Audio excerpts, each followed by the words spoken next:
pessoal, espero que todos estejam muito bem. Vamos dar continuidade às nossas aulas usando o ambiente virtual. Nesta aula, quero tratar principalmente das estratégias de leitura.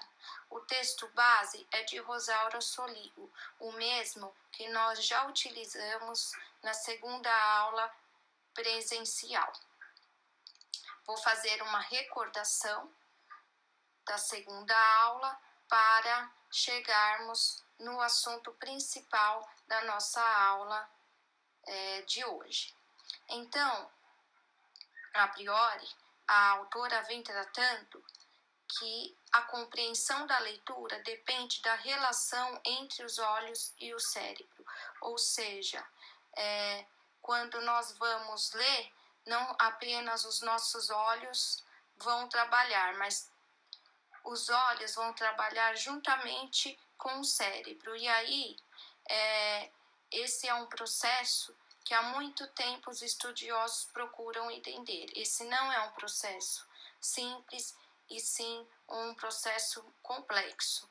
Nas últimas 3 décadas, houve um avanço significativo nesse campo de pesquisa, mas ainda não se conseguiu desvendar inteiramente a complexidade do ato de ler. A autora também vem falando que há mais de 100 anos se descobriu que ao ler nossos olhos não deslizam linearmente, como tratamos em aula, né? Não deslizam linearmente sobre o texto impresso, eles dão saltos.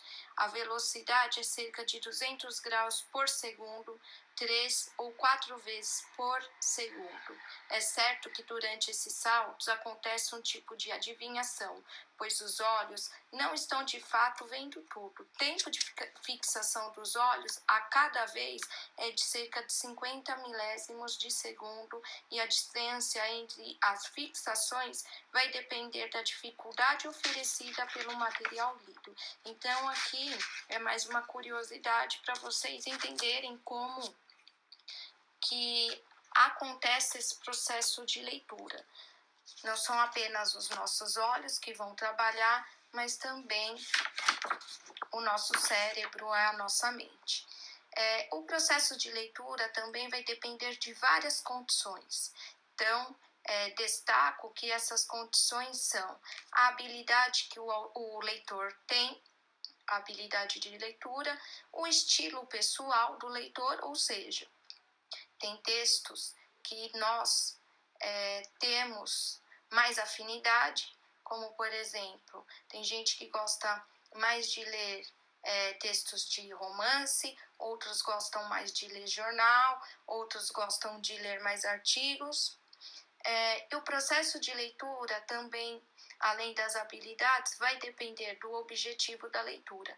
Às vezes temos que ler por causa do próprio trabalho, às vezes temos que ler para ficarmos mais informados, precisamos ler para fazer uma atividade da faculdade e assim por diante.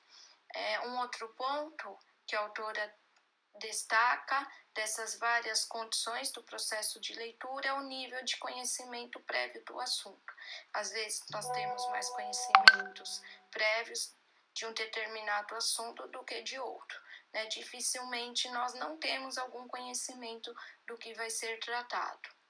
Então, para fazermos esses levantamentos do conhecimento que nós já temos sobre o assunto, nós vamos começar a tentar pensar no que nós já aprendemos. Pode ser na escola, pode ser algum conhecimento que você já obteve por meio da leitura, pode ser por meio da TV, pode ser por meio dos pais, dos avós e assim por diante. Um outro fator que ela levanta sobre o processo da leitura é o nível de complexidade oferecido pelo texto. Então, tem textos mais simples, outros mais complexos, mais difíceis. Tá bom, pessoal? Agora, eu quero falar para vocês que este processo da leitura não é apenas da decodificação que ocorre a leitura. Então, nós não apenas decodificamos as palavras. E aí a autora vem falando que se você analisar sua própria leitura, vai constatar que a decodificação é apenas um dos procedimentos que utiliza para ler. A leitura fluente envolve uma série de outras estratégias, as quais nós vamos tratar aqui. Isto é de recursos para construir significados. Ou seja, para você ter uma leitura fluente, se você tiver conhecimento dessas estratégias de forma consciente que nós vamos tratá-las, fica muito mais fácil para você ler. Além disso, é possível que você, além de fluidez, você tenha mais velocidade na sua leitura. Ou seja, a leitura fluente é aquela que você não vai brecar a todo momento, não vai ter que voltar no início do texto a todo momento ou parar para pegar uma palavra que você não sabe e ter que ir até o dicionário, né? Isso quer dizer o seguinte, não é que você não possa ou não vai necessitar muitas vezes parar, ter que voltar lá no início ou ter que pegar um questionário, mas a partir do momento que você tem essas estratégias, muito provavelmente a sua leitura irá fluir melhor, além da rapidez e da proficiência que você passa a adquirir. Então, o que é uma estratégia de leitura? A autora fala que a estratégia de leitura é um amplo esquema para você obter, avaliar e utilizar a informação, ou seja, um texto é composto por muitas informações. Por meio dessas estratégias, você consegue obter, avaliar e utilizar essas informações. Quais são os tipos, então, de estratégias de leitura que Rosaura Soligo aponta? A estratégia de seleção, antecipação, inferência e verificação. Aqui no slide eu coloquei uma embaixo da outra, contudo, não existe uma que seja mais importante que a outra, tá? Aqui eu coloquei apenas para que vocês leiam, né, e percebam que existem essas 4 estratégias e normalmente nós utilizamos elas todas juntas, tá? Você pode usar seleção, antecipação, inferência e verificação ao mesmo tempo, ou você pode usar 3 ao mesmo tempo, 3 dessas estratégias ao mesmo tempo, e assim vai. Vou falar agora um pouquinho de cada uma dessas estratégias. A estratégia de seleção permite que você, leitor, se atenha aos índices úteis, desprezando os irrelevantes. Então, eu vou dar aqui um exemplo para vocês, que quando nós passamos pelo processo de alfabetização, nós já usamos muitas vezes essas estratégias.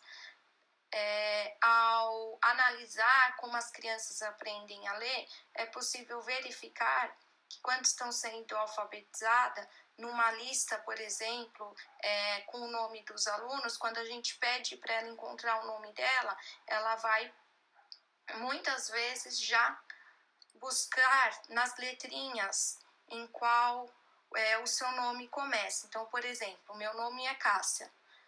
Eu vou lá na lista e procuro todos os nomes que tem a letra C.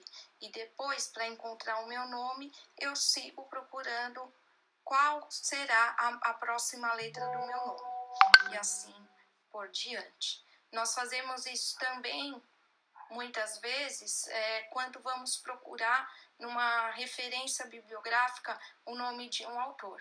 Se ele começa com a letra O, por exemplo, nós já vamos direto lá nas referências buscar os autores que começam com a letra O, tá bom? Aqui também, então, ela dá um exemplo pra gente no texto, que ao ler, fazemos isso o tempo todo.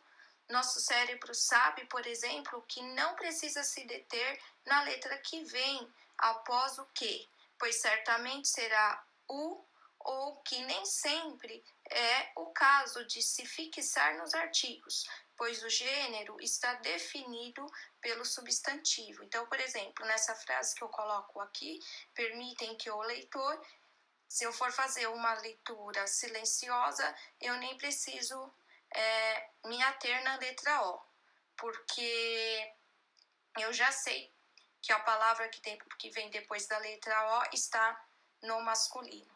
Então, nós tiramos rapidamente, nós desprezamos rapidamente algumas letras quando fazemos uma leitura que seja uma leitura silenciosa, tá bom? Lembrando que se eu faço uma leitura em voz alta, a minha decodificação será mais em torno de palavras e até às vezes também frases. Mas se você faz uma leitura silenciosa, é possível utilizar muito mais a decodificação em extensões maiores. Vamos agora falar da estratégia de antecipação. Tornam possível prever o que ainda está por vir com base em informações explícitas e em suposições. Então, aqui, por exemplo, quando pegamos um livro ou um texto que está muito extenso e logo queremos saber o que vai acontecer no final. Normalmente, isso também, né, as crianças fazem, os adolescentes não tem nem como determinar uma idade. Todo mundo já fez isso, né? A gente pega o texto, já vai lá para o final para saber o que vai acontecer. Aí chegamos no final e aí voltamos, né? Se achamos que o final é bem interessante, queremos continuar lendo o livro, voltamos no ponto que estávamos. Ou se não, vamos lá para o meio do livro, voltamos para o final e depois vamos para o começo. E assim é possível utilizar essa estratégia. Em casos de provas, em casos de concursos que você tem o tempo para resolver uma questão, também é possível utilizar essa estratégia como todas as outras, tá? Estratégias de inferência. Aqui, essa estratégia é muito interessante porque ela vem falando que são as informações que estão implícitas no texto, tá? Então, permitem captar o que não está dito no texto de forma explícita.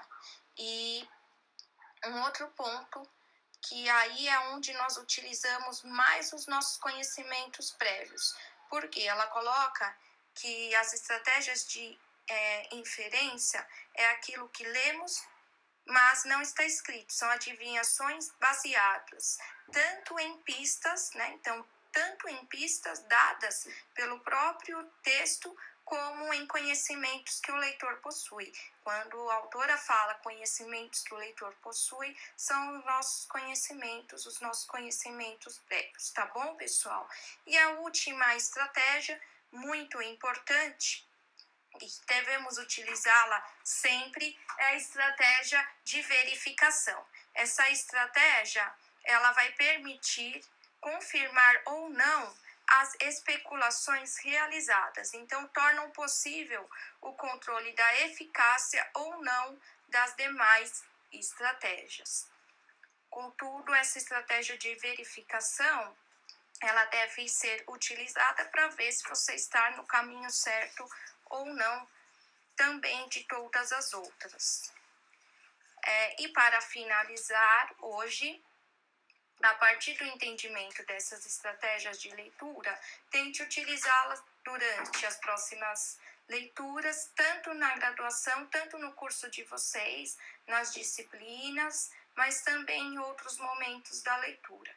E, pessoal, espero que essa aula seja útil para vocês durante todo o curso, mas que também que seja útil para a vida de vocês, como eu já havia comentado.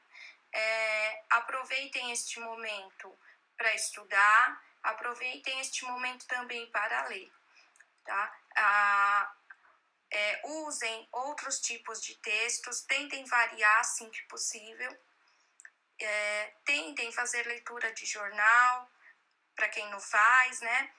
leitura de artigos também relacionados ao seu curso, mas também de leituras que vocês possam relaxar, se divertir e assim seguimos. Tá? Façam leituras positivas, que acolham também o nosso coração nesse momento, muita paz, e logo enviarei um próximo vídeo para vocês da próxima aula, tá bom? Um grande abraço.